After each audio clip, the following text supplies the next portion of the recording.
নমস্কার, যুগবীক্ষণ ডিজিটালে আপনাকে স্বাগত।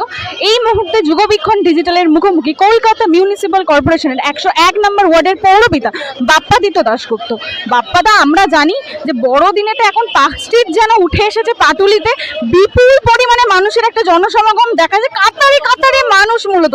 তো প্রতি বছরই মানুষের বিরাট জনসমাগম, এই বছর কতটা জনসমাগম ঘটেছে, মানে কি পরিমাণ মানুষ? জনসমাগম কতটা ঘটেছে তোমরা নিজেরাই দেখতে পাচ্ছ। গত বছর পুলিশ রিপোর্ট ছিল 4.5 লক্ষ, এবছর স্বাভাবিকভাবেই অনেকটাই বেড়েছে বলে আমি একটু আগেই পুলিশের থেকে খবর পাচ্ছিলাম। আর অনেক তারকাই এসছেন আজকে এখানে, সবাই বাচ্চাদের সাথে টাইম স্পেন্ড করতে চেয়েছেন। যারা যারা খবর পেয়েছেন, আজকে যেমন সকালবেলা আবির আসতে চেয়েছে, তো এরমভাবেই অনেকে সবাই মিলে চলে এসছে এমন একটা ডেস্টিনেশন পয়েন্টে। এবং এটা গত 10 বছরের খুব জনপ্রিয় একটা প্রোগ্রাম, তো তাই সবাই আসতে চায়, মানুষের সাথে মিশতে চায়।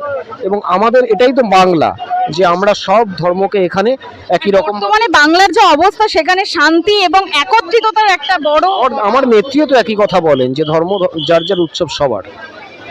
একদমই তাই। তো এবছর বাপ্পাদা কত কি পরিমাণ কেকের আয়োজন করা রকম 25,000, 25 তারিখ যেহেতু 25,000 কেক, 25,000 চকলেট। যুগবীক্ষণ প্রিন্ট ও ডিজিটালকে আমি ধন্যবাদ জানাই, তাদের শুভেচ্ছা শুভকামনা জানাই। তারা অত্যন্ত ভালো কাজ করছে বাংলার বুকে, এবং আমি আশা করব যে আগামী দিনেও তারা বাংলার বুকে তাদের নিজস্ব স্বাভিমান বজায় রেখে ভালো খবর করবে, যা মানুষের কাছে উপাদেয় হবে। আর বড়দিনের শুভেচ্ছার জন্য আমি কলকাতাবাসী না, সারা বাংলার কাছে আবেদন রাখবো যে সকলে সংযত থাকুন এবং বাংলার যে ঐতিহ্য সেটাকে বজায় রাখুন।